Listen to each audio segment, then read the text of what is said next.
time for the Dog and Pauly podcast on FingerLakes1.com, featuring Harold Webb Dog Weber and Paul Hellstrom. Where has the month of September gone? It's the 26th of September, 2012. It's time for yet another edition of the Dog and Pauly Show here on FingerLakes1.com. As we welcome you all, as the weather is going to improve, a little rain last night. A lot of golf leagues finishing up. My wife Mary's down in her league at the New York Chiropractic College, and they're going to have their season-ending banquet today. So leagues are kind of folding up because of the timing of the year. But we welcome you on a Wednesday morning. I'm the Dog, H. Weber. You might want to know why you didn't hear the name Pauly. Pauly is doing the Johnny Carson routine. He's on vacation yet again. All kidding aside, his sons and his family have given him a package to get over to Cape Cod to enjoy 3 or 4 days, and we hope that Paul is enjoying, along with Helen, enjoying their stay at Cape Cod. They've never been to Cape Cod, so I hope they like seafood because the food is grand there, especially the lobster tails and the clams. So hopefully they are those types of eaters and enjoy their stay. Hope you're having a good Wednesday morning. We got lots to talk about this morning. Of course, part of the show we will be we were supposed to track down a guy named Mike Armstrong, who's the new head baseball coach of the Newark Pilots of the Perfect Game Collegiate Baseball League. Chris Ebright, the coach for the Olmans, is going to spend more time with his family closer to home, and he's being replaced by Mike Armstrong. And Mike, I talked to him today, is expected to join us via phone. Hopefully we can connect with him. In a few minutes, we'll be talking about the world of baseball. Jim and myself will dissect the play that is the talk of the nation. Forget about Al-Qaeda, forget about terrorists, forget about maybe getting bombed here in the country. The only thing that's on the news right now, whether it be the Disney Channel, NBC, ABC, CBS, or whatever, MSNBC, Fox, the only thing that's being shown is the pivotal, controversial, bad call that was made Monday night in Seattle on the very last play with 8 seconds to go on a play that just is just ridiculous. Did you stay up late and watch that? I did not. I taped it, and I watched the replay, and I was agreeing with every pundit in the world of football, whether you're pro Green Bay or pro Seattle, that it was a horrible call. And, Jimmy, let's talk about that now. We got a few minutes. First off, good morning to Jim. Good morning. I think the issue that I have with it, having followed sports since I was knee-high to a grasshopper, some 7 years old, and that's 60 years ago, I crack up when the officials now justify Golden Tate, former Notre Dame player, I believe, pushing number 37 of Green Bay in the end zone as time ran out. Keep in mind there was 8 seconds to go. That was the last play for Seattle. They were trailing 12-7. And by the way, yes, we're going to bring up the gambling incident or the gambling association. Green Bay, by Las Vegas odds, was a 3.5-point favorite. So bettors on the Packers were ready to collect. Go to the window and get your money. The Seattle fans were about to lose all of their money. That's an example why I don't bet on football. Right. How frustrating. Oh, yeah. Jimmy, some $300 million was impacted by Las Vegas on that outcome. But my point is, Golden Tate, the Seattle receiver, clearly, forget about whether there was simultaneous catch of the football. Let's forget that for a moment. Let's flash back a couple of seconds before they were wrestling for the football.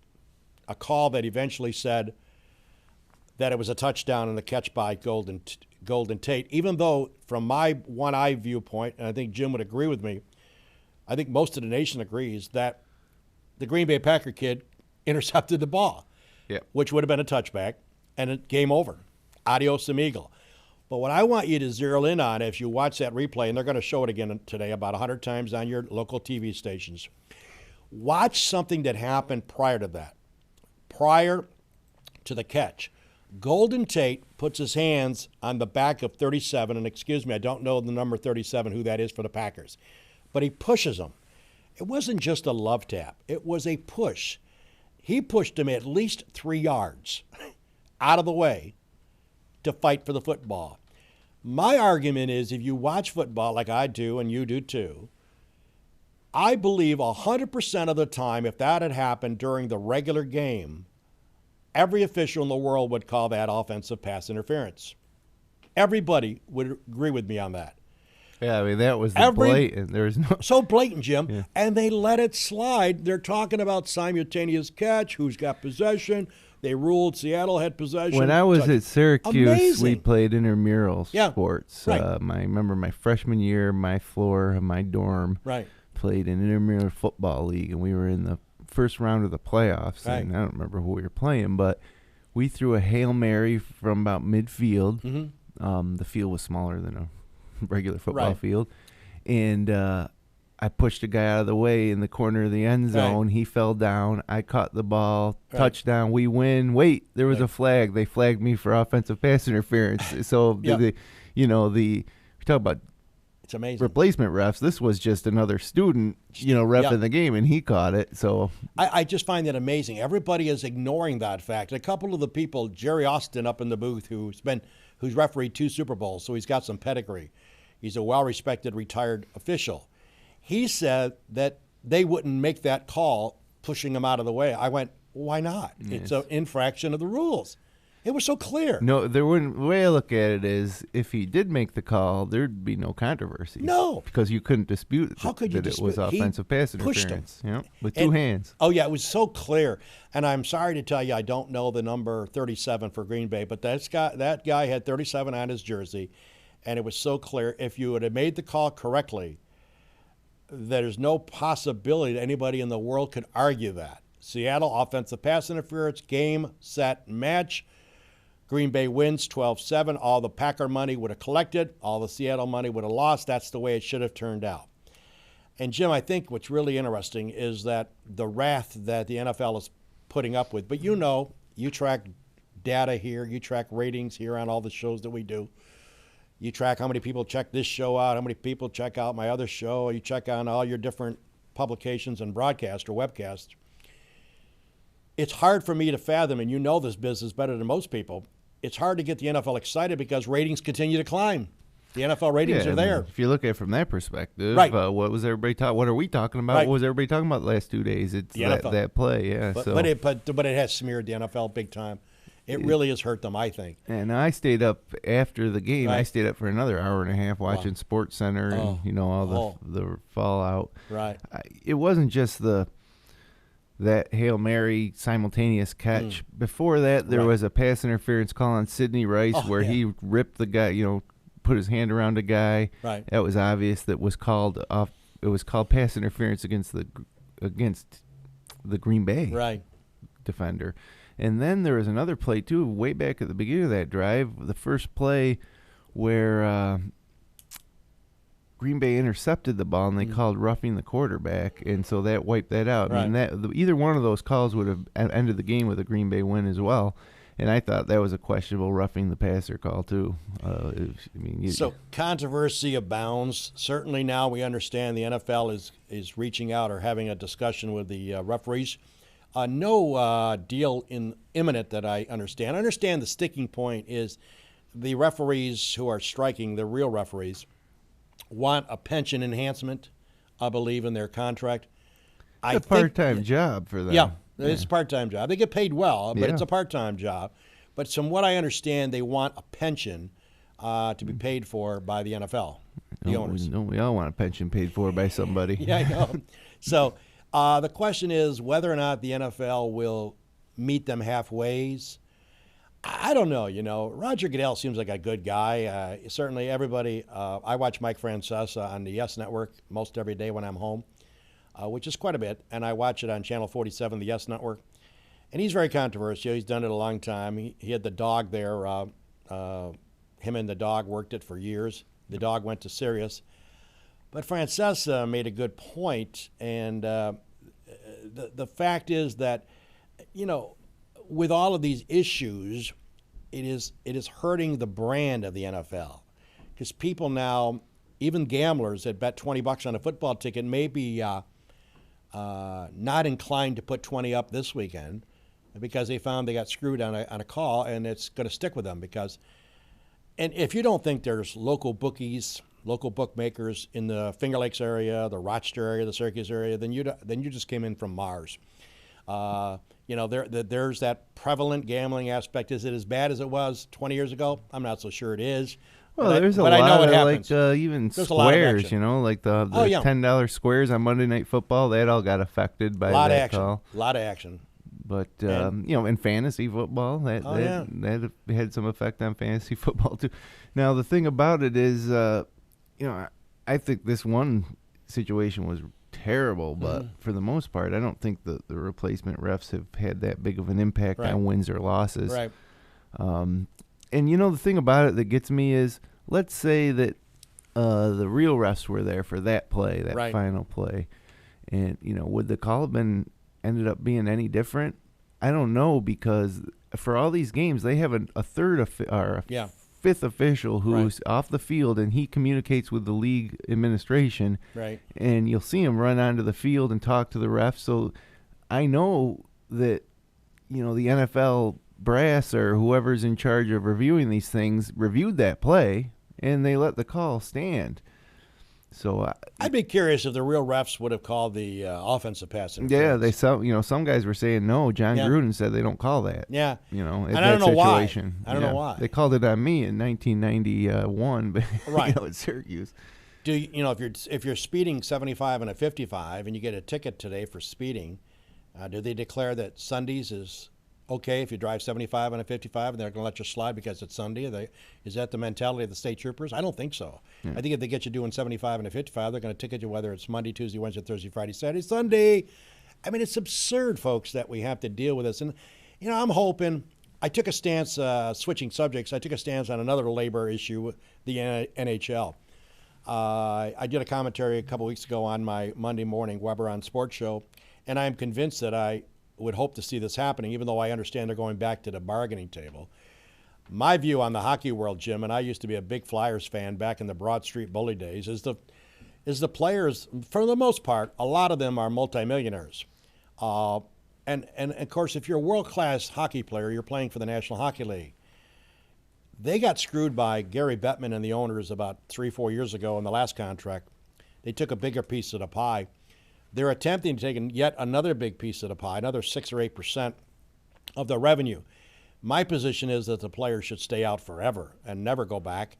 And you know what, Jim? I don't think, it would kill the NHL, obviously, but I would play chicken with the NHL owners because, as you know, Jim, what's the NHL without the players? The owners, certainly are doing well, but the players can go overseas. Granted, they're not going to make multi-million-dollar contracts like they do in the States. However, without the great hockey players performing, the NHL doesn't exist. If I was the head of the Players Association for the National Hockey League, my stance would be we're sitting out until we get some of that money back. I wouldn't give in again, and I see they're going to go to the tables. Ironically, today, as we come to do this broadcast, enough's enough.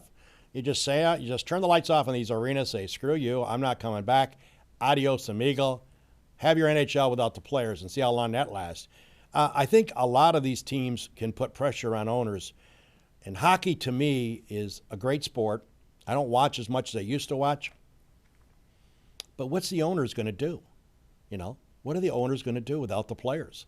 The players have a lot more stroke than they really think they have. And I have no doubt in my mind that some of the hockey players, probably 70% of them, would go overseas and get a job with some team. And you're not going to make $10 million a year. Yeah. But how much do you need to survive in this world? And the scary thing about if you're the NHL is this is the second time this has happened recently, and I don't miss it at all. It's getting old. I don't miss the games, the hockey games in October. Right. I do like hockey postseason. Right. But the regular season, honestly, I don't miss it. You got your college basketball, you got NFL, you got in October specifically, you got some great baseball. Right. And college basketball starts in November. There's a lot of other options out there, and hockey has never been one of my top 4 or 5 sports. But I do really like postseason hockey. But I don't miss it in October. So these guys got to figure it out because remember last time it happened, it took them a year to recover. Exactly. So. Well, I think the owners took a piece of the pie, and the players let them do it the last contract, and now they're back to get yet another piece of that apple pie. And to me, I would say enough's enough, and say I would keep the players out forever. I wouldn't go back. I would just say, too bad. Let's play chicken. We're the players. We're the ones that bring the fans in, not you owners. You owners build these stadiums and build these ice hockey rinks and these arenas. Yes, you do that. And yes, you do make the payroll. But without us, the players, what do you got? You got nothing. And I think the Players Association could hang tough in this one, and I hope they do. Or I hope that they come to some contractual agreement that they're not getting screwed again. So we'll have to wait and see. The other part of it, there's probably not as much money in hockey. I mean, they're having their games on the outdoor channel, or, exactly. so they don't have that giant TV contract that the other sports have, especially football, NBA, and Major League Baseball. They don't have as much money from television revenue. So what would have how about a secondary league forming in Canada? Yeah, that would probably be popular. Yeah. Well, what's popular, of course, we're going to try to hook up with. We're going to talk a little bit about the Hall of Fame's coming up a week from Saturday. We got a big showcase here on FingerLakes1.com. We're going to be broadcasting or podcasting live from the New York Chiropractic College. That's the New York Chiropractic College a week from Saturday, October 6th. Myself and Jim being Minders Academy graduates, I know it makes us feel good to be there for this special event. I haven't made any of the two previous ones because we were out of town always that weekend. But this year I circled the date, and myself and Jim will be down there a week from Saturday. And the third annual induction ceremonies for the Minders Academy Sports Hall of Fame will take place at the NYCC. I understand they draw 350 people. Our game plan will be there to set up cameras and set up our microphones. And we're going to get there early, and when the inductees come in and their relatives and family and previous inductees are coming in to show their support, the plan is for me to interview some of the ones that have already made the Hall of Fame the last 2 years. Only been 2 years, this is the third. Get their comments about how they felt getting inducted into this very great organization. And we'll do some interviews. Jim will have it set up that he will be in the auditorium or setting up cameras to be able to, when the program starts, I think the setup is like 5 o'clock it starts. There's a cocktail hour for an hour and a half.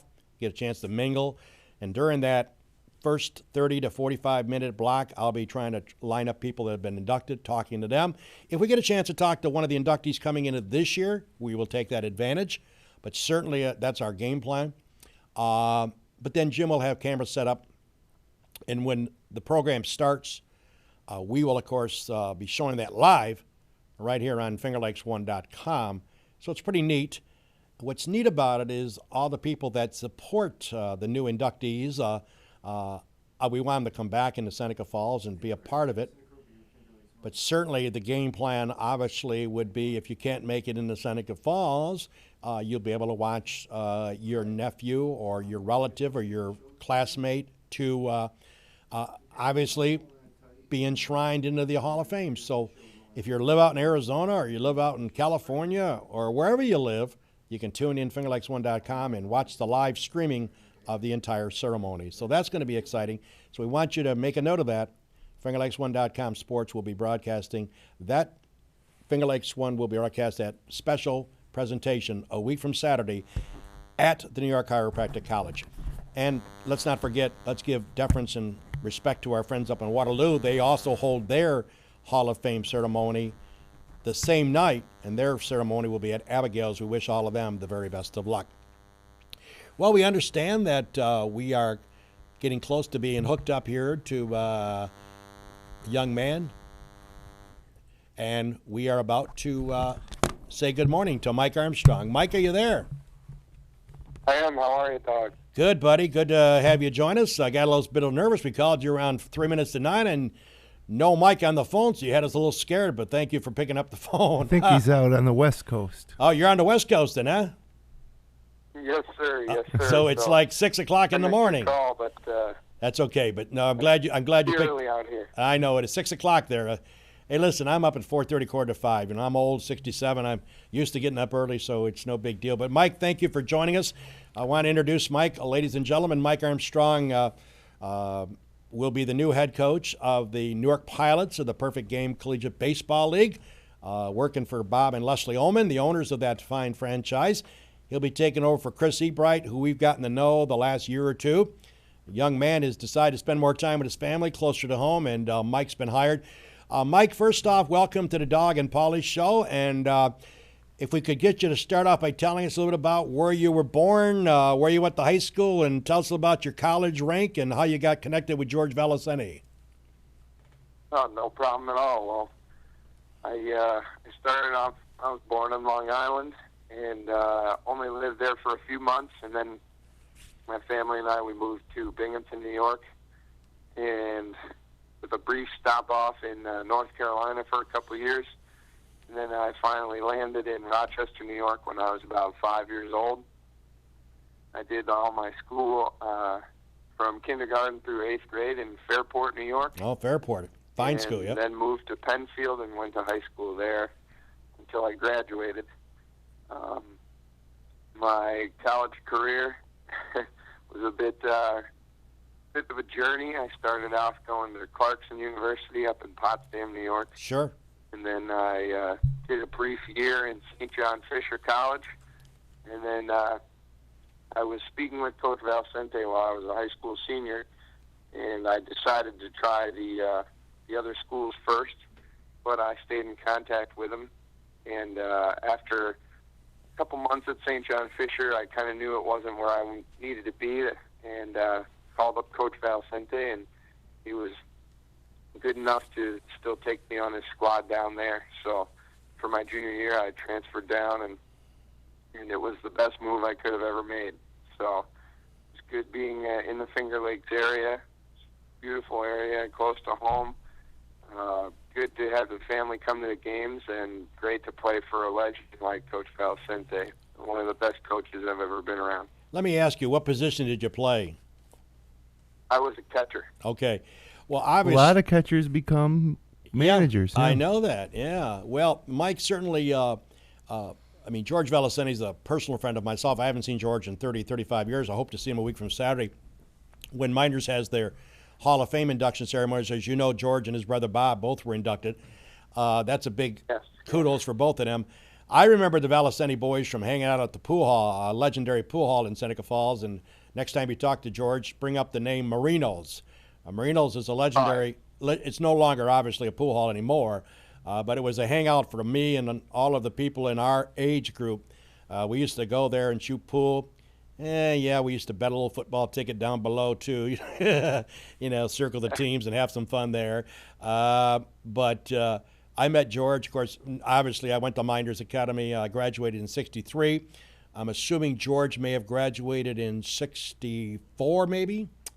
I'm thinking George. I believe that's correct. I think George graduated a year after I got out. But obviously the Valicentis were obviously superb athletes at Miners Academy. And George and myself, and much more personal than George and his older brother Bob, I'm looking forward to hopefully seeing him at the Hall of Fame. But we were good friends, and I followed his career. And I know that you can speak volumes when he landed a job as the Ithaca College baseball coach. Little did he know that it might be a 1 year or 2 year job, that he's been there, 4 decades, or how many decades? He's been there for like 40 years, right? Yeah, he's. I believe this year will be either 36 or 37. So he's done just quite a job down there, and I think every player that's been there and played for him would have a similar story as me. But it was just an absolute pleasure to play there, and I learned immense amounts about baseball. And being able to coach there with him for the last 2 years as well has just been one of the best things I could hope for. Mike, what did you know about the Perfect Game Collegiate Baseball League before you were contacted by the Newark Pilots and Bob Oman and Leslie Oman to coach this team? Well, I myself, when I was in college, I played 2 years in the NYCBL. Okay. Yeah. And that was before the beginning of the Perfect Game League. Right. The Perfect Game League, obviously, as you guys know, this is only going to be its 3rd year. Right. I had heard quite a bit about Perfect Game, the company that runs the baseball showcases and scouting camps for high school guys. And it's quite a company. They're all over the country, nationwide. When I heard that they were buying some teams or buying a name of a league in New York State, I was pretty excited because I know that they put a lot of effort a lot of money behind whatever they're doing. Right. So I knew it would be something serious. And then General Manager Brian Connell is actually a friend of mine since we've been about 4 or 5 years old. Wow. Cool. So we lived down the street from each other when I grew up in Fairport. That's pretty neat. So, yeah, it's another great reason why I love being in Newark as well. But that's a separate story. But yeah, when he became an intern at first for Bob and Leslie, and when he did that, that was my first real time hearing about the Perfect Game League. Yeah. So when did Brian contact you about a potential opportunity for you to take over? Well, the first time he contacted me was last season. They were in need of another assistant coach. Mm-hmm. And I was off doing some camps and some recruiting and kind of putting some experience on my resume for my future career, hopefully.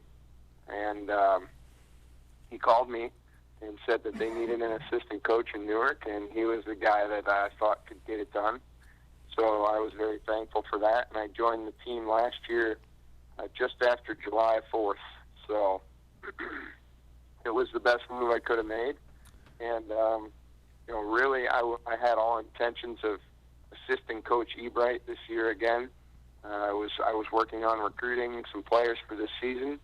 And let's see, early September, very late August, I heard the rumor that Coach Ebright might not be coming back. So I decided to throw my hat in the ring, and I couldn't be more honored that I was chosen for the job. So you're well familiar with the quality of the park at Colburn Park, and the organization, Newark, league champs and playoffs this past year in their 2 years of existence, and we've webcasted 9 of their home games this year, and boy, what a great place to spend a night, in the summer here in the Finger Lakes is at Colburn Park.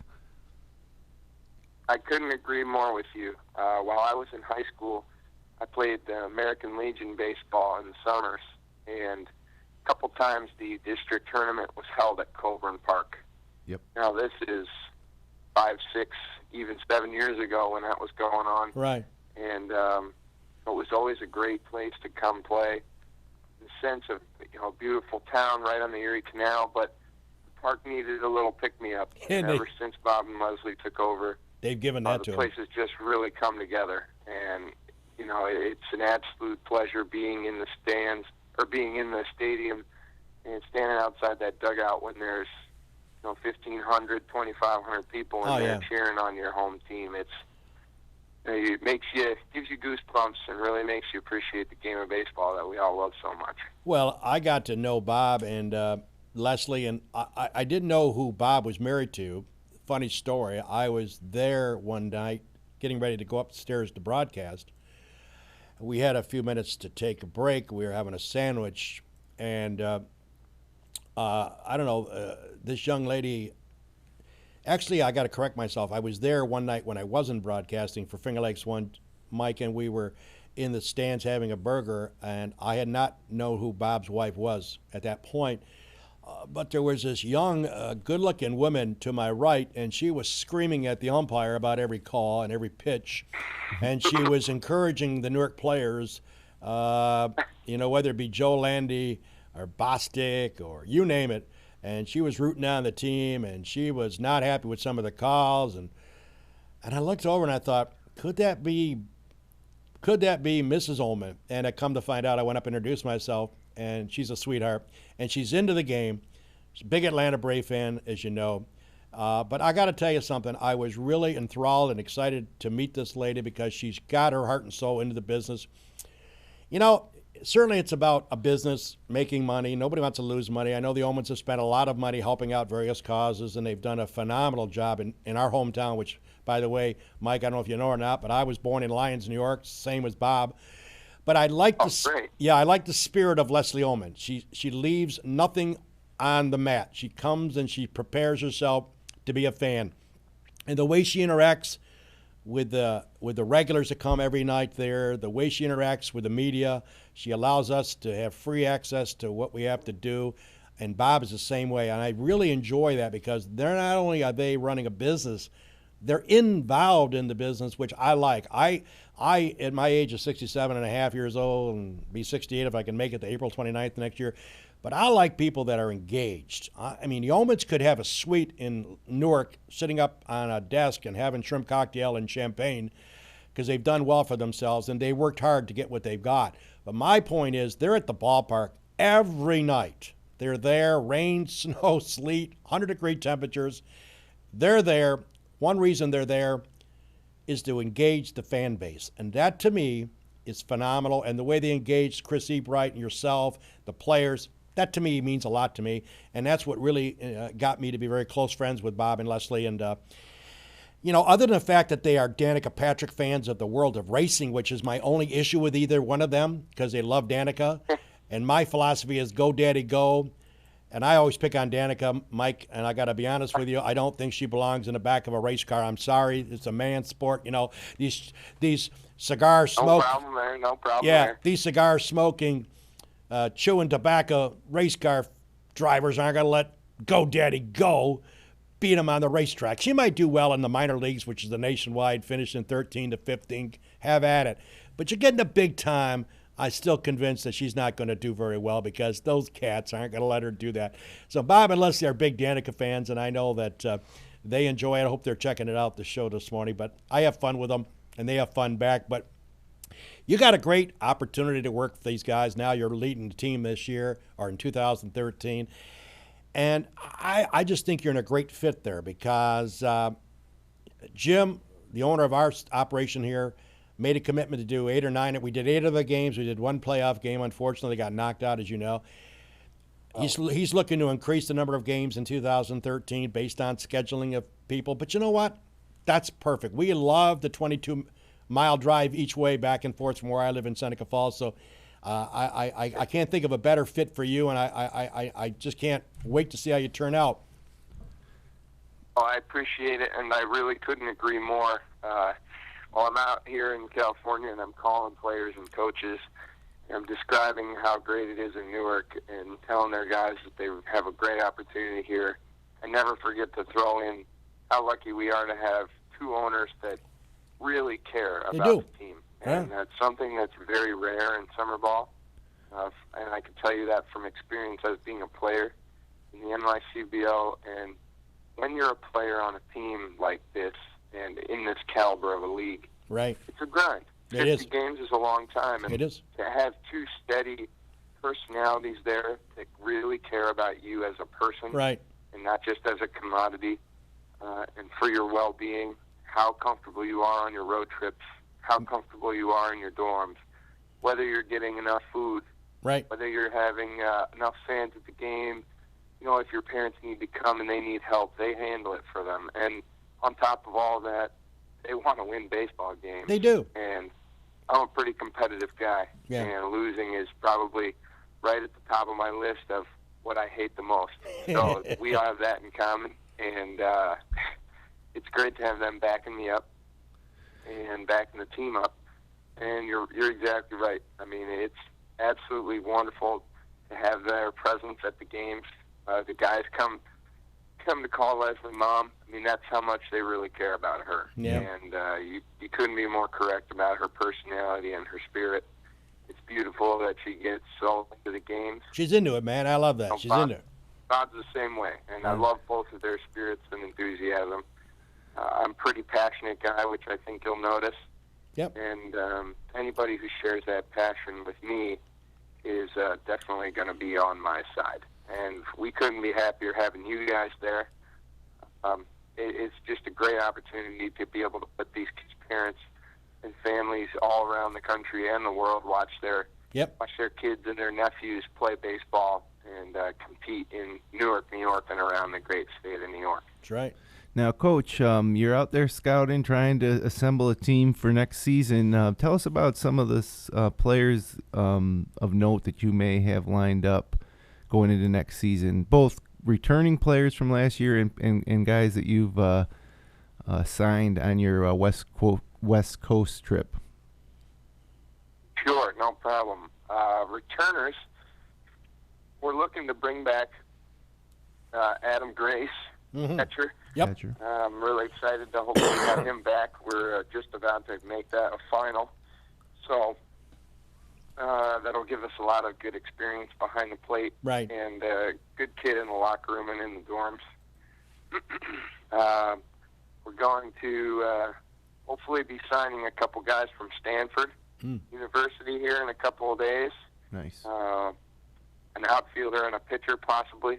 Don't want to get everybody's hopes up quite yet. Sure. Because that could change, but I'm working very closely with the Stanford coaches out here to figure out the best fit for some of their players. Sure. So we might have some very talented players from out here. We're also having 2 players from Pomona Pitzer, which is a perennial top 10 Division III program out here in California. We're going to have their starting catcher and their starting shortstop coming. 2 great players. Sam Fox is the middle infielder, and Coleman Lucas is the catcher. Both played around 30 or plus games for them last year. Pomona won, I believe their record was 27-12. They're a very good team, and we actually played them while I was at Ithaca. So I've had firsthand experience watching those guys, and their coach knows what he's doing and teaches them well. I'm also working on hopefully a few guys, possibly from California. Good. Cal Berkeley, I should be more specific, and possibility of a couple pitchers from Brigham Young University. Good. Well, I tell you, Jimmy will test to this, and I know the Omens will. We had the opportunity, and I need to send kudos to Brian Connell, who's become a good friend of myself and Jim's, too. He's very helpful in setting up, allowing us to have space to do our broadcast from it. Anything we need, he's there. He's got his interns working with us. Anything we need in the press box, they're there in a matter of 12 seconds or less to get us that information. But, if you look at the way the organization is, I was going to ask you, working with Brian and working with the Omens, so that we know what we're looking at when we start baseball in several months. What kind of a coach are you going to be? Are you going to be the fiery kind of a coach, like somebody like a Bobby Valentine, who probably is going to be on unemployment line in a few weeks? I mean, are you going to go out and argue a call like Chris Ebright and take third base out and throw it into the foul territory? Because Chris did that once this year. Are you going to be laid back? Are you a laid back head coach? What kind of a coach are we going to look at here? Well, I wouldn't say that I'm quite as fiery as Bobby Valentine. I'm certainly not laid back. So I always say it sounds kind of corny, but the best mentor that I've had for coaching so far in my life is Coach Valcente, and I'd like to think that I'm out of his mold. I definitely have a lot of fire in me. I'm a younger guy. I like to be emotional and get my team going if I need to, but I like to take a deep breath, try and think 3-4 steps ahead during the game, and I'm a very passionate coach. I really care about my players. Well, I care about their well-being and obviously their play on the field, and I have a very keen eye for detail. So I'm very attentive to detail, and the guys may not like it all the time, but I'm a stickler. I like I'm that. not going to let them take the easy way out. And I like that. I'm very aggressive on defense and on offense. Good. So. Well, listen, we appreciate. We're going to spend 10, 15 minutes with you. We've probably gone 40 minutes, but that's okay. Mike Armstrong's been our special guest via phone. Nice enough to pick up the phone out in California, which obviously 3 hours behind us. So he was taking that call at 6 a.m. this morning. We appreciate that. We certainly look forward to seeing you as a member of the Newark Pilots leading that effort along with the Omens. We look forward to getting back together. We might have, well, not only might, we'll have you come in and sit down in our famous couch here at the studios and get a more in-depth interview with you when the season gets underway. Yes, absolutely. So we want to wish you nothing but the best. And I would be remiss if I did not ask you about the famous sports question that is on the airwaves out in California and even in Ecuador and Chile. The famous call in Seattle Green Bay Packer game on Monday night. What's your take? Oh, man. I think they need to get the real rest back. And then even if they still come up with the same debate, then they won't have anybody to lay it on top of. That's right. I'm just thankful I wasn't in Vegas and had $100 on the Packers. I would have gone on top of the Bellagio jumping. Well, Mike Armstrong, thank you very much for joining us here on the Doug and Pauly Show.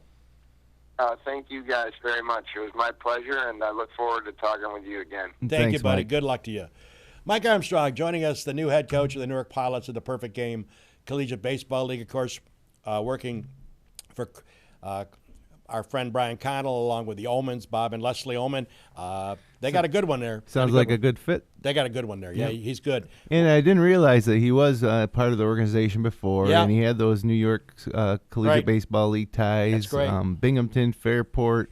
So so it should be good. And not a bad gig to be out in California, No. Scouting some baseball players. Not bad at all. Not bad at all. So we thank Mike for taking time out. Of course, Mike Armstrong, the connection with George Velicenti, a Seneca Falls legend, having spent 36, 37 years down there.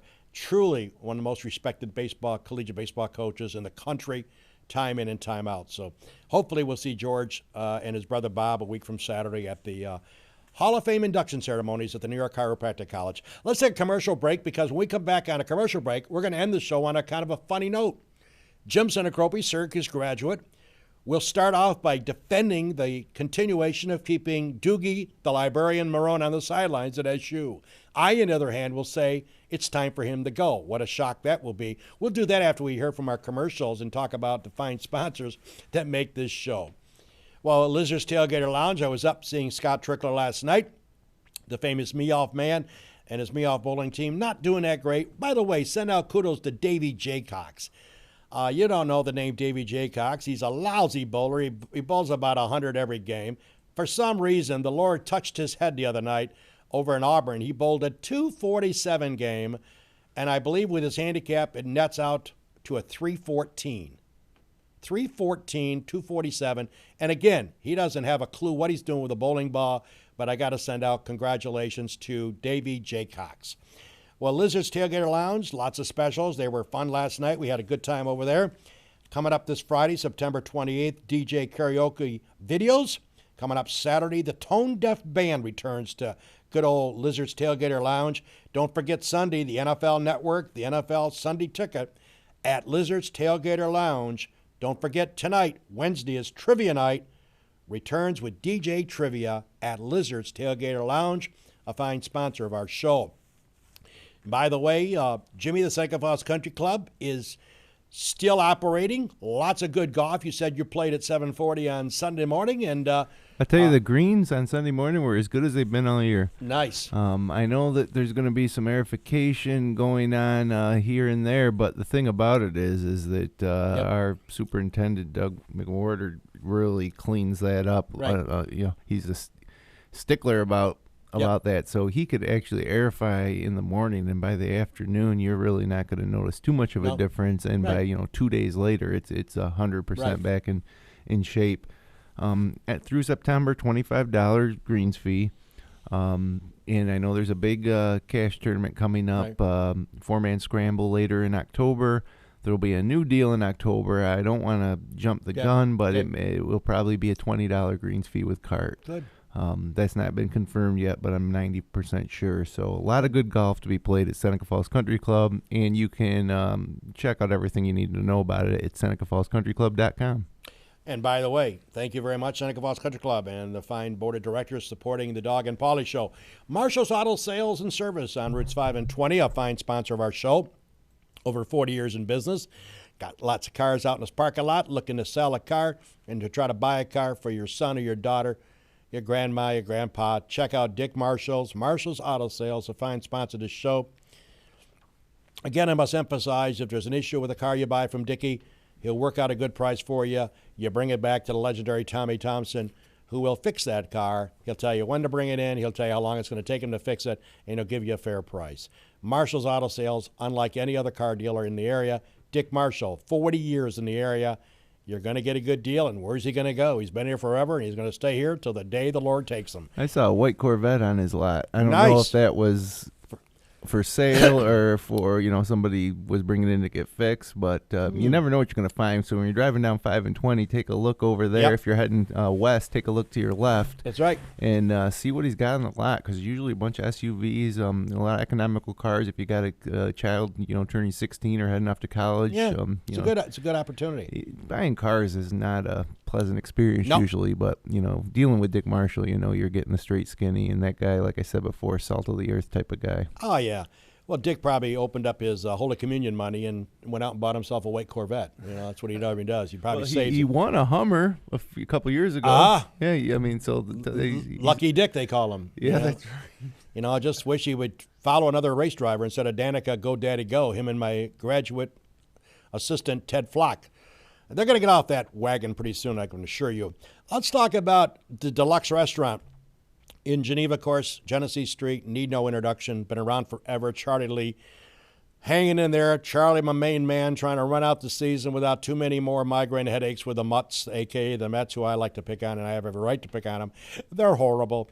I watched them the other night for about 2 seconds. There's about, 12 people in the stadium. Oh, my God, what a joke that team is. But Charlie's a fan, through thick and thin. So hopefully, Charlie, only 8 or 9 more games of punishment and of pain, and you'll be pain-free in about 8 more days. Thank God for you. Lots of great food up there. You get half portions.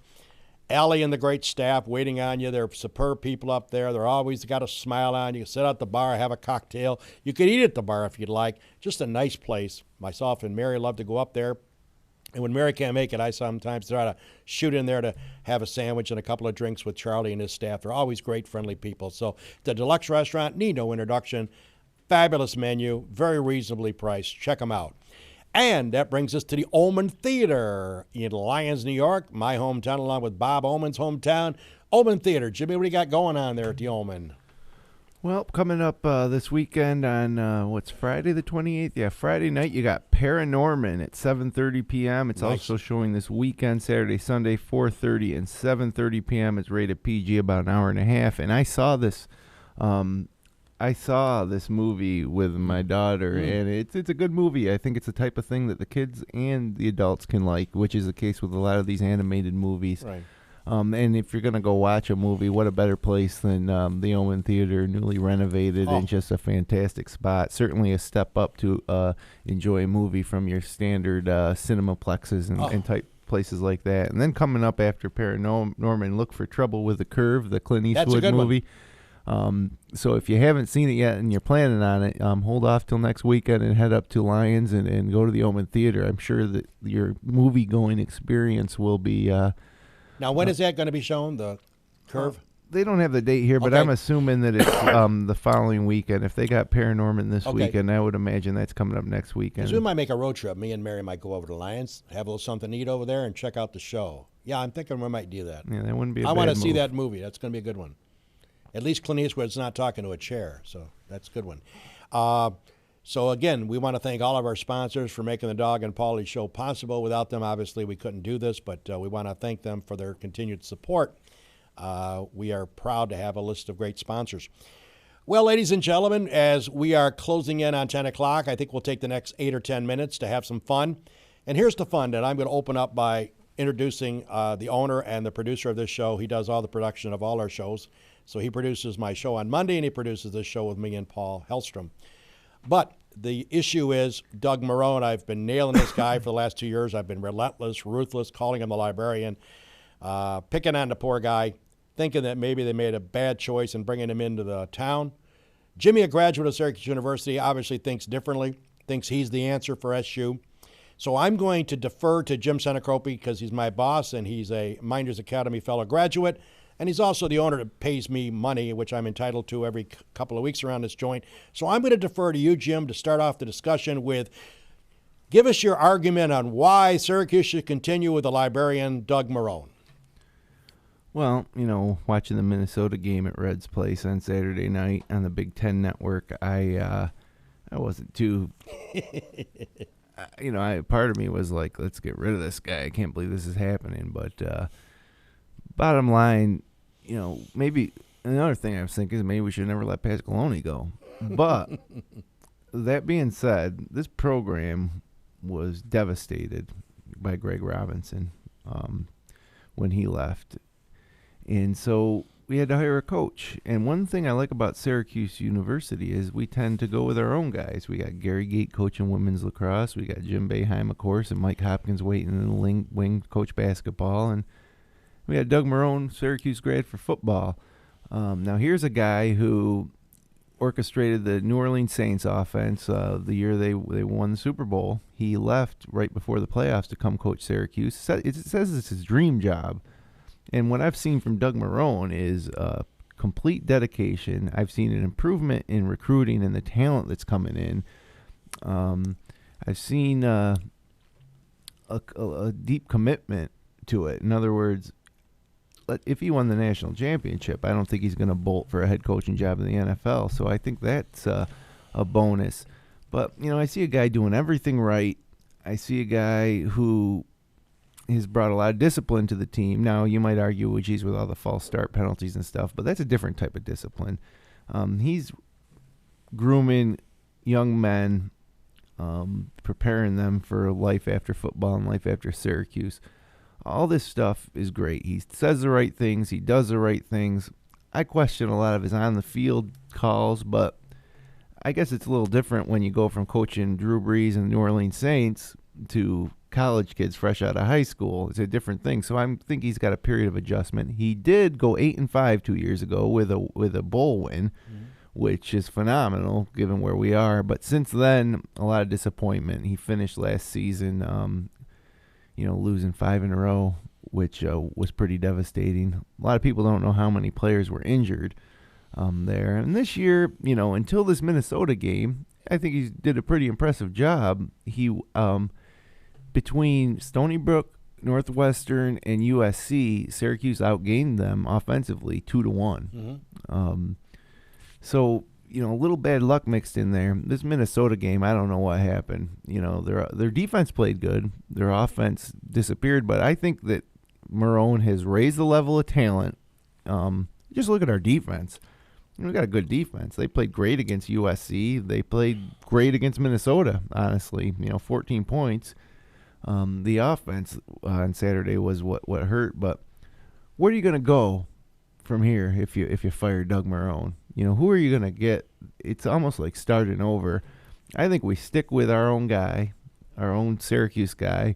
He obviously knows football. You don't get to be offensive coordinator for an NFL team, although I should check that because Greg Robinson was defensive coordinator for an NFL team, and he was the worst coach I've ever seen. But, I think that Marrone has the program poised to improve as we head to the ACC next year. And where my biggest argument is, where do you go from here? If Marrone can't get it done, then what do you do? Well, thank you for your comments, and certainly I have a different view, and I'm about to expound on those. The issue that I have, your arguments, Jimmy, reflect to me basically in the same vein of what you enjoy eating at Coburn Park when you and our cameraman, what's his name? Jeremy. I love that kid. Jeremy, and you guys enjoy garbage plates, because your argument strikes me to be somewhat a little bit missing the point. In major college football, the theme has always been, what have you done for me lately? A major college sports expects coaches to turn programs around, not in a 10-year patent plan. Let's take a look at Marrone. He's been there. Yes, 2 years ago he got it to the pinstripe. They were 8-5. Kudos. Now, all of a sudden, the last couple of years, we have ourselves going south. We're not flying AirTran to West Palm Beach. We have a team that has lost 8 of the last 9, losers of 5 straight last year when they were 5-2 after their colossal win on ESPN, nationally televised against West Virginia, when they blew them out by 35 at the Dome. They're 8-9 in their last 9. They're 1-3 this year. What is he, 17-23 as a coach since he took over? The argument I have is I'm getting a little tired of the Wrigley chewing gum scenario where every time there's issues with the team, which are numerous, he comes out in the media and says, I'm going to address those issues. We are going to correct those issues. For the last 14 months, I followed Doug Marrone because I pick on this guy, Every time a loss occurs, he's going to deal with issues, he's going to address issues, and he's going to fix the issues. Well, guess what, Coach? You haven't fixed the issues. You've got 4 turnovers, 9 penalties against a feeble Gopher Minnesota team, which you should have won. You're trailing at halftime to Stony Brook. Now, what do you do after you lose to USC? Everybody in the world thought you would lose. The line was 27. He's the only coach that I can ever remember in the history of myself following sports that told a Democrat and Chronicle sports reporter when trying to defend his team saying, wait a minute, you guys had us as 27-point underdogs when we lost by 13. Never have I ever heard a college coach refer to a Vegas line. But Doug Marrone did, and if you don't believe me, Jimmy, you got computer skills. Look it up in the archives, because that's what he said. My argument with Marrone is it's always when. When we deal with issues, we're going to correct them. His latest one this week in the teleconference on Monday morning. Let me tell you something. There's a lot of issues. I'm quoting Marrone. We're going to fix these. And when we fix these, we're going to be a good team and we're going to win a lot of games. My argument, Jim, back to you is that's old, same old, same old. When? Now they're looking at 1-3. There's 8 games left. If you use the theory that you can't beat Rutgers and Louisville since they're both ranked in the top 25. Well, Marrone beat a top 10 West Virginia team a couple of years ago. I agree. But I'm just saying, Jim, if you use the theory now with 8 to go that you can't beat Louisville and Rutgers because they're ranked top 25, using that assumption, if you say, okay, you can't beat those 2 teams, that means you have to win 5 out of 6 to become bowl eligible.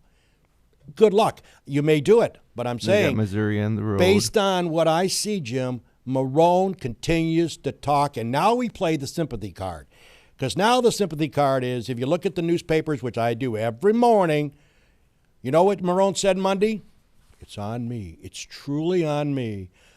You're asking for forgiveness. Your team is not performing, so it's on me. It's not the kids. It's on me. That gets old, Jim. It's about time you run off some wins. You beat teams you're supposed to beat. You're supposed to beat Northwestern at the Dome. You're supposed to beat a feeble Minnesota Gopher team. Minnesota's 4-0. Jimmy, they're a weak Big Ten team. The Big Ten is one of the worst conferences in America. I agree there. Oh, they're one of the worst. And you have two representatives of the Big Ten playing Syracuse. Northwestern, what's the first thing you think of Northwestern? Academics. Minnesota, Hubert Humphrey. You don't think of them as football teams. Come on. Syracuse on the upswing should have beaten those teams. No question about it. You score 41 points, and you can't beat Northwestern at the Dome. It just gets old with Marrone. The excuses are every week after a loss. I'm going to deal with the issues. I'm going to focus on the issues. I'm going to correct the issues. My point is, being an anti-Marrone guy, when? And oh, by the way, Jim, to finish my commentary, where are you going after this year? You got a talented, prolific passer, somebody who's in a nationally ranked college statistics, Ryan Nesbitt, who's going bye-bye after this year. He's graduating. What are you going to have next year, Jim? Some unknown that hasn't played, some young kid, and guess what the theme will be at the Dome, at Marshall Street, at the Varsity Pizza Shop. Young quarterback, can't expect a lot. Got to give him a couple of years to figure out what's going on. Jimmy, you're heading south, and I know you're a Syracuse grad. What would you do, though, if you were Darryl Gross? Well, I would get rid of him. But who could you get that would be better than Doug Marrone? Go out in the country, look for some possible candidates, show some more flavor, get some more excitement in that program. Stop standing on the sidelines. Marrone, I don't want Syracuse to be a stepping stone for some coach. Well, I'm just saying, Jimmy, Gross is not going to fire them. You know Gross. I know Gross. I follow Gross. Gross is gross to me. This guy come in, grandeur when he came on to Syracuse. Check that archive out because I watched it the other night. We're going to vie for Big East titles. We're going to be in the same caliber as USC. We're going to be a contender in the Big East year in and year out. You saw him when he came in and did his interview. It's on archive. Check it out. YouTube video. You're good for that. Look at the video of this Gross guy playing. Now, 2 years ago when they lose 5 straight last year during the offseason, Doug Marrone's my man. Doug's got vision. What do you mean vision? You just lost 5 in a row. You needed 1 win to make a bowl game. My argument with Marrone is there's always issues with that team. He's going to address them, Jimmy. Punt return team, turnovers, bad game plan, always going to address them. You read the papers, he addresses them every week, and guess what, Jim? He never fixes them. Next week, This week's a bye week. Come to Pittsburgh. They should beat Pittsburgh at the Dome. All I'm saying, Jimmy, is you're looking at a team that may not make a bowl again. What's the mood at Marshall Street down at your friendly pizza hut down there going to be if they don't make a bowl 2 years in a row? What's the mood of the SU grads going to be then? Well, they'll be focused on basketball. Oh, yeah, then. but what's the mood going to be regarding football? Disappointment with Marrone? Is it going to finally fall on his shoulders? And my issue well, is... I think if you go, how many years can you go? I mean, he's 4 years in. I mean, I think if you go 6, 7 years and there hasn't been a market improvement record-wise, I see a big improvement in the product on the field. But how many years do you give a major college coach to turn it around? Is it a 10-year plan? Do you hire somebody for 8 to 10 years? I think if you think the guy's doing everything he can and is doing it the right way and is representing the university in a good way, in a way that you can be proud of, that you give him more leeway than you would a guy like Greg Robinson, who doesn't have any ties to the school. Well, we can argue this till the day's cows come home. I'm of the belief that Marrone is not the answer. I know that Gross won't fire him because if Gross stands up in front of a microphone and fires Doug Marrone, that's an indictment on Gross because he hired him. My concern is, SU fans, remove your orange-colored glasses. Let's say, just for arguing purposes before we wrap the show up, let's say you don't make a bowl game this year. You don't get the 6 wins. Just to say that. You've had 2 years in a row. You've lost a ton of games. And, oh, by the way, Ryan Nesmith isn't coming back. Guess what, folks? You start from the beginning again with a brand-new quarterback because you know, Jimmy, major college football centers around the QB. And you got a kid, I don't even know the name, who's next in line. Well, there's a bunch of candidates. He recruited a blue chipper from Texas. I don't care he's got Terrell Hunt, and he's got Ashton Broyles as potential candidate. But, Jimmy, name one of those kids that comes in, except unless you're an Andrew Luck or a Barkley that's got skill sets way beyond their belief. We don't know because I don't know. I haven't seen the kid from Texas. Supposedly he's great. Ashton Broyles and Terrell Hunt are both mobile quarterbacks, so they could make an impact because they can make a lot of plays with their legs. Well, but that's next year. I'm focused on this year. The Big East, they got a week off, then the Big East starts. There's no reason that we can't compete for a Big East title with the talent we have. So, who knows? Come November, you might find that Syracuse has won the Big East and is going to the BCS. And I would be here to eat crow. But I don't see it happening because the Big East teams that are going to go win the Big East are going to beat Northwestern and the feeble Minnesota Gopher team. You'd like to think so, but, you look at Pittsburgh, they lose to Youngstown State, and then they beat Virginia Tech. Yep. So, I can't make sense of it of it sometimes. I guess I get concerned with Marrone he's got playing the sympathy card. And Marrone probably is a nice guy. He probably teaches his kids, and he probably coaches his kids at Little League. He probably is a local Kiwanian or a Rotarian. He probably throws in $20 in the basket at church every Sunday. Great for that. But you know what, Jim? We're not looking for somebody like that. We're looking for a coach that wins football games. Winning is winning. You got to win football. You can't lose to teams like Northwestern and to a feeble Gopher team and expect the nation to say, you're doing a hell of a job. No, you're not. And you know what? You can argue all you want. I got the data to support my argument. 8 out of 9 losses, 1-3 this year. He's 17-23 as a coach. That's not grand. And by the way, he's looking at a tough Big East schedule. You're right. He could go on and roll the table. But I got to see consistency, and I got to see Marrone stop whining and always saying the same thing.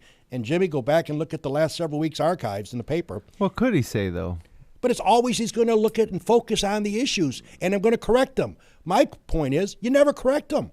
The punt return teams, the kickoff return teams, the turnovers, the penalties, every single loss, the same elements are discussed in the Sunday morning paper, the Post-Standard, which I read front cover to back cover. He's going to take care of these issues, Jimmy, and he's going to correct them. Let me ask you something. What has he corrected? The other night, 4 turnovers, 9 penalties. That's not good football. Well, that's not good football.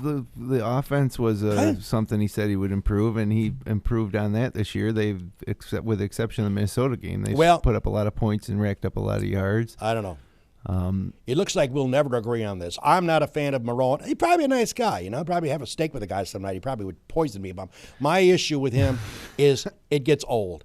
The same old, same old. If you read this week's it's been clippings, a long time. Yep. For Syracuse football, a long time. When I grew up, they were perennial top 25. They were. I mean, I went on YouTube and watched the intro to the Fiesta Bowl from like 19 95 or 96, Right. and when they played Kansas State, and they were a top 10 team. Yep. They were top 25 every single year under Pasqualoni after McPherson brought it back. But I look at this as a similar situation that they were in with McPherson, who Doug Marrone played for McPherson. The program was down and out, struggling from year to year, and then all of a sudden a big win against Nebraska, and then finally in '87, big opening win against Penn State. And all of a sudden you're back and you're top 25 for the next 20 years. So I think Marrone is on the verge of that. I was hoping that the Pinstripe Bowl victory would be the impetus, but I don't think the talent had matriculated into the program yet. I think we have the talent now. I just think that, I do. If there's one thing Marrone needs to improve on, it's his on-field coaching decisions and play calling. But, other than that, I think that he's got the program back to a point where we're ready to make that same type of leap that Dick McPherson made for Syracuse in the early 80s. And, whether that happens this year is we win 5 games of our remaining games and go to a bowl. Right. I don't know. Well, let me ask you, what's your opinion going to be if Marrone doesn't make another bowl 2 years in a row? What is you as an SU grad going to be thinking of Marrone at the end of this year? You still going to support him? Let me ask you, going to still support this clown if he doesn't go to a bowl for a second consecutive year? Yeah. I mean, if he lose all the games this year and not go to a bowl, but if he, with the start they had, if they come up a win short and don't go to a bowl, that's going to be frustrating and disappointing. But I'll still support him because I think he's doing the right thing. I like the recruits that he's bringing in, and the talent that we are putting on the field is so much better than it was 5 years Jimmy, ago. The hurdle to get a bowl bid is 6 wins. Many people in the college sports world think it should be 7. They got it 6. I mean, to get to 6 wins ain't that hard. Look at the number of teams that make bowl bids. They go to bowl games. They've increased as 48 bowl games? I don't know. I lose track of them. Jimmy, how you can justify another bowl-less year and say that you still support this guy is beyond belief. You're going to try to tell me that you're going to go into next year minus Ryan Nesbitt if you don't go to a bowl for 2 consecutive years and say things are improving when you bring in, I don't care if he's from Texas or from Seneca Falls or Lyons, New York. That kid's going to struggle. Guys like Donovan McNabb came in, and guys like Marvin Graves and guys like Don McPherson have all come in and taken over quarterback, as young quarterbacks and had success. I don't know because I don't know enough about the guys waiting in the wings yet because we don't see them because it's college football. I know that some of them are highly recruited. I hear how they do in practice. I see Ashton Broyles. I don't know if he'll be a quarterback next year, but the kid's talented. Yeah. So, I guess we could sit here all day. We could sit here all day and argue the fact. Obviously, I'm not a fan of Marrone as a coach. Jimmy is. Jimmy wants to give him more time. Rod Verke thinks it's a great choice. I don't buy this theory by bringing back your former graduates either. That, to me, is malarkey. Give me a break. I don't care if I bring back Satan as long as he wins games. I don't care about that. Just because you went to school there and you started for the team does not give me any reason to think, wow, that's a great choice. No, but it's a guy that can have success there and will likely stay because he cares about the place rather than a guy who might have a couple winning seasons and then maybe even bolt to a school like West Virginia or, which that would be tough to take. So I think with Marrone, we got a guy who's going to be with us for the next 30 years. Wow. And so, when he finally gets this thing rolling, and it's like I said, it's a learning experience for him too. You go from coaching professional NFL players to high school kids coming out of high school. So I'm going to be patient with him because what I see is him doing the right things, saying the right things. I see him make mistakes. I think he'll learn from them. I got Doug Marrone's back. Realistically, quoting Doug Marrone, realistically, I've been here for 4 years now, Marrone said Monday on his weekly Big East teleconference. I have to do a better job, a much better job. The outcome of what's going on in this program is not satisfactory for the standards that I have. That's his own words. Even he admits that the pressure is mounting. Yep. Even though Jimmy supports him, which he's entitled to do. This is America. I would end my commentary, and I hope you've enjoyed us going back and forth, by just reminding you of the famous Al Davis line. Just win, baby. Just win. Yeah, please. All right, we're ready to put a wrap on the show. We're going to keep going back and forth. If Jimmy's team comes through in flying fashion, wins the Big East, I'll have a crow here Jimmy will supply it. We'll be eating crow later in the year. But it's always fun to talk about the librarian, Doug Marrone. Well, ladies and gentlemen, we've enjoyed having you as a viewer this morning. We always have fun in this show. The vacationer, Johnny Carson Hellstrom, hopefully be back next week. Hope to get Rod Burkinen talking about the MA Hall of Fame big affair a week from Saturday. Take care, everybody. Speaking for Jimmy Senecropi, this is the Dog. Have a great day. Have a great week, everybody.